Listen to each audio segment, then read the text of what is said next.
Oi, gente, tudo bem?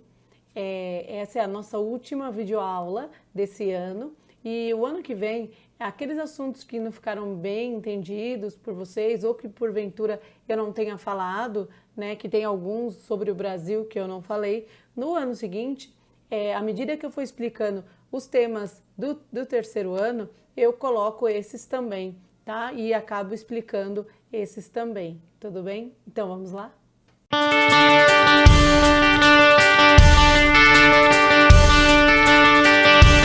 Então, o tema da aula de hoje é a urbanização brasileira.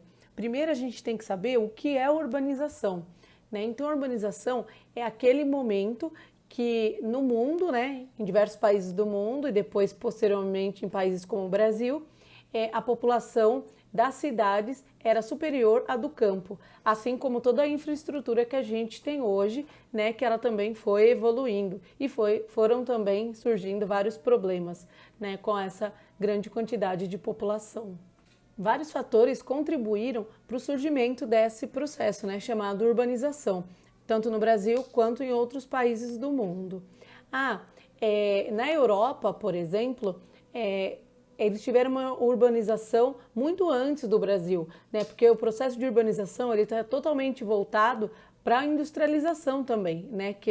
Era um dos fatores que eu ia dizer agora. Então, como a industrialização do Brasil, eu já falei para vocês que ela foi tardia, o processo de urbanização do nosso país também demorou para acontecer. Além da urbanização, a gente pode também citar como um fator para o aumento da população das cidades comparadas com a do campo, a gente pode citar os problemas no campo. Por exemplo, a mecanização, né, que os humanos, né, a mão de obra, né, humana, ela foi sendo substituída por máquinas, os grandes latifúndios, as grandes concentrações de terra, né, excluindo aquele que não tivesse terra, falta de leis trabalhistas para os trabalhadores, né, do campo. Esses e outros problemas encontrados no campo fez com que acontecesse o que a gente chama de êxodo rural, que é a saída de grande parte da população do campo para a cidade. Além disso, gente, vários atrativos, né, acabavam fazendo com que as pessoas saíssem do campo e viessem para as cidades, como, por exemplo, o desenvolvimento industrial, como eu disse, né? Junto com a indústria também vieram os comércios, né? Também vieram outras atividades e setores econômicos que empregavam essas populações. Então, elas se viam atraídas, né, por uma condição de vida melhor, ou que elas pensavam que ia ser assim, né? E assim foram surgindo, né, grandes cidades, né, grandes populações nesses centros urbanos. Quando a gente observa, né, antes de falar mais do Brasil, os grandes centros urbanos do nosso país e de outros, principalmente países emergentes como o Brasil, a gente percebe uma semelhança muito grande, né? Principalmente, até mesmo com países desenvolvidos, né? Principalmente com relação à estrutura, ao modelo, né? Quando a gente vê a grande quantidade de prédios, por exemplo, a grande quantidade de pavimentação, pouca área verde, problemas, que eu vou falar deles já já, quando a gente vê também a desigualdade social, né, que existe nessas cidades. Então, quando a gente vê em filmes, séries e tal, a gente parece que está numa cidade brasileira, né, às vezes num grande centro brasileiro e é de outro país. Existem alguns conceitos que referem-se também, que estão ligados também à urbanização. Um deles é a conurbação. Conurbação é aquela inexistente limite físico entre um município e outro, entre uma cidade e outra, né? Então só tem uma plaquinha, né? Ou só tem um dizer, alguma coisa assim, mas que físico mesmo não tem, né? Continua os comércios, continua dependendo do lugar as casas e tal, e passa de uma cidade para outra. Isso foi chamado conurbação. Conurbação. Um outro conceito também são as redes urbanas, que compõem toda essa infraestrutura, né, das cidades do Brasil e do mundo. Um outro também é a hierarquia urbana. A hierarquia urbana, gente, é aquela ideia de cidades mais importantes e menos importantes num país. Ou seja, aquela cidade, qual é a influência que ela possui, onde ela está. Se ela possui uma influência, por exemplo, nacional, ela vai ser a mais importante daquele país, né? Ou uma influência até fora, né? Ela vai ser a mais importante. Depois, outra possui outras, uma influência nacional, outra uma influência regional e assim vai. Isso é chamado hierarquia urbana, né? Então a gente tem nessa hierarquia urbana as cidades globais, né, que tem, além da importância que ela tem no país que ela está, ela também tem ligações, né, muitas ligações com empresas e pessoas e serviços de outros países. Aqui no Brasil, a gente tem como cidade global São Paulo. Então a gente também tem as metrópoles, né, ou cidades nacionais, metrópoles nacionais, né, que ela possui, né, ou elas uma influência no país todo, no caso no Brasil.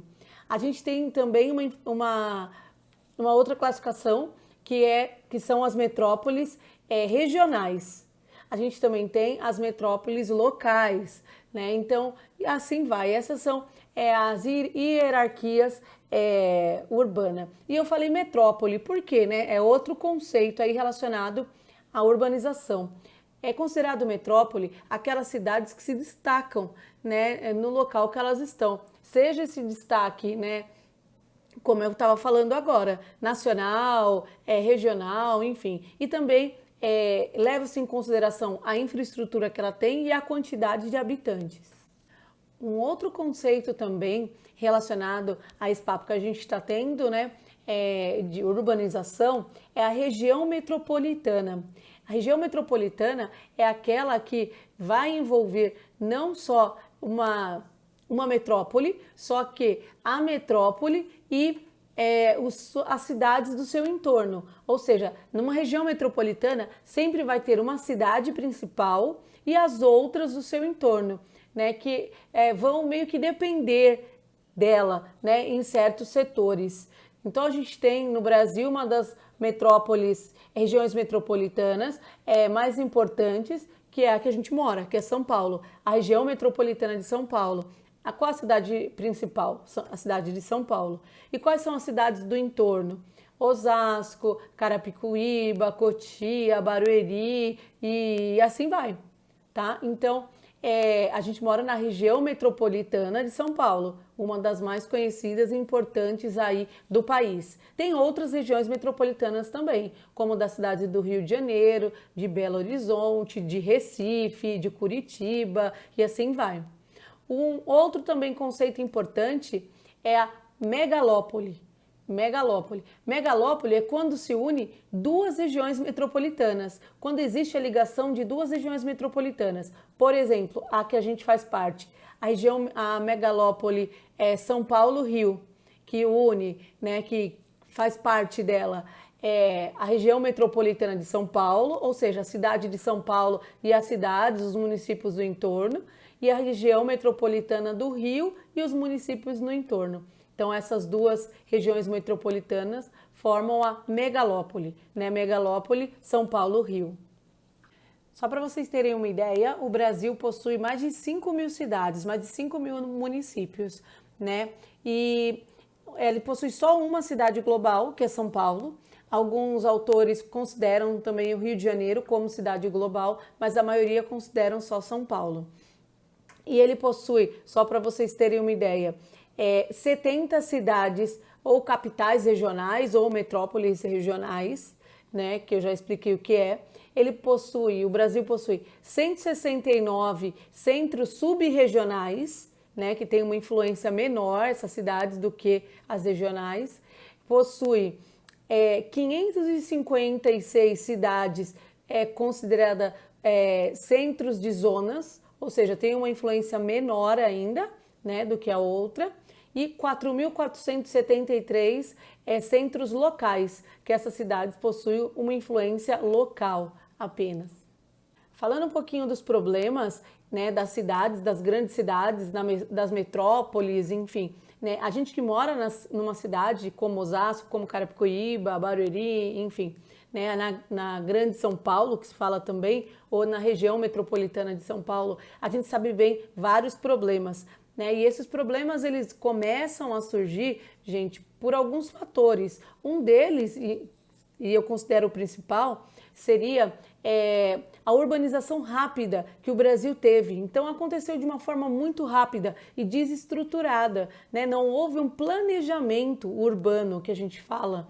Então as pessoas começaram a migrar, começaram a construir suas casas, seus comércios, as indústrias começaram a aumentar o seu número, sua produção, enfim, né? E não houve um planejamento, a ponto que chegou um momento que as cidades elas não suportavam mais a quantidade de pessoas, né?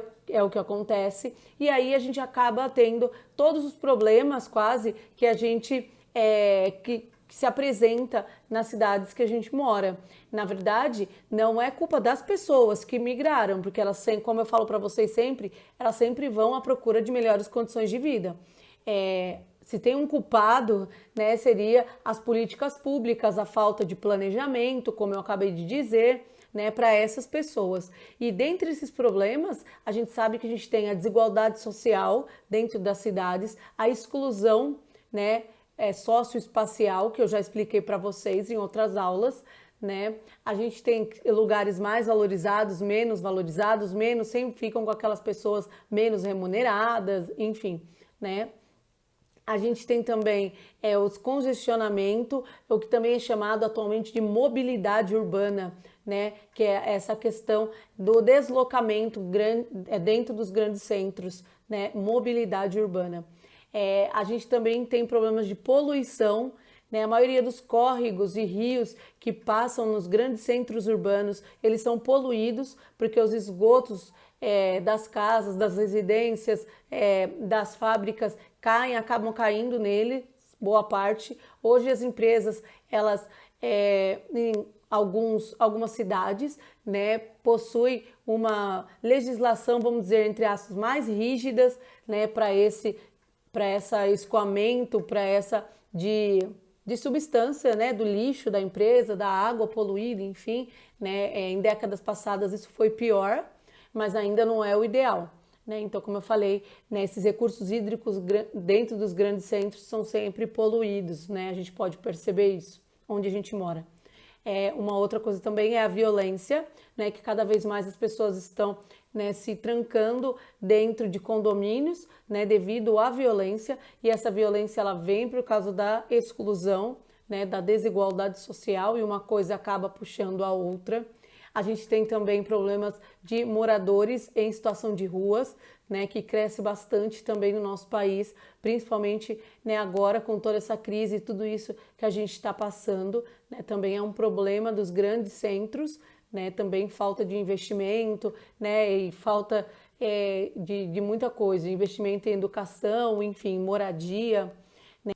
A gente tem também as moradias em áreas de risco, né, que é o caso das pessoas que moram em costas de morros, próximo de rios, de margens de rios, que acontecem enchentes, né? Então a gente tem também esse problema. A gente também tem a favelização, né, que também são chamados de comunidades, né, que as pessoas, aconteceu o seguinte, os grandes centros não suportaram, né, a quantidade de pessoas, como eu falei, e as pessoas que vinham para cá com menos estudo, com menos condições de vida, elas foram habitando os lugares cada vez mais longe dos centros, né, dos centros urbanos. E esses lugares, né, em sua maioria, vamos dizer assim, eles possuem menos infraestrutura, né, para essas populações, né, e aí dessa forma acontece aí esse processo que a gente chama de favelização. É importante falar também, né, de um processo que vem acontecendo, né, nas últimas décadas, né, muito recente mesmo, que é o que a gente chama de ruralização, tá? O que acontece? Diante de todos esses problemas que eu disse que existe nos centros urbanos, né, nos lugares muito populosos, como são os lugares e cidades que a gente mora, aquela população mais favorecida, né, que tem mais dinheiro, que tem mais renda, ela está começando a optar por sair desses centros, né, e viver e morar longe desses centros urbanos, né? Então, a gente chama isso desse processo inverso, né? Houve o êxodo rural do campo para a cidade, agora tá havendo, né, a ruralização aí, né? O inverso, as pessoas indo morar no interior ou indo morar em áreas mais afastadas, porém próximos desses grandes centros, né? Um exemplo disso são as quantidades de condomínios que existem em Cotia, por exemplo, né? Você pega Raposo Tavares e vai, tem uma grande quantidade de condomínios longe, né, dessa loucura toda que é o centro, né, de São Paulo, de Osasco, enfim, né? Então existe esse processo inverso. Só que essa pessoa ou essas pessoas, elas vão ter também, né, que ter estrutura, né? Vão ter que ter, por exemplo, vão depender de carros, porque é mais difícil o acesso com ônibus e tal. Então, realmente, são pessoas que têm, né, maiores rendas que vão fazer esse processo inverso. Não vai ser todo mundo, né? Muito, né, a minoria, assim, vamos dizer, podemos dizer, que esses condomínios luxuosos estão longe desses centros, né? É um novo processo aí que é observado. Então era isso que eu queria falar para vocês, que eu queria que vocês pensassem, que vocês observassem onde vocês moram, tá? Esses problemas, essas características que eu disse, né? Parasse essa aula, observasse também esse material que eu coloco, essas imagens, gráficos, tabelas, mapas mentais, né? Que assim vocês vão aprendendo mais também, tá? Vão parando e vão observando e vão anotando, tudo bem? Então, um beijão, saudades. Eu vou colocar também aqui uma atividade no Classroom para esse período, mas vai ser uma coisa bem tranquila, né? Bem fácil de fazer, relacionado a tudo isso que eu falei nessa aula, tá bom? Um beijão, tchau!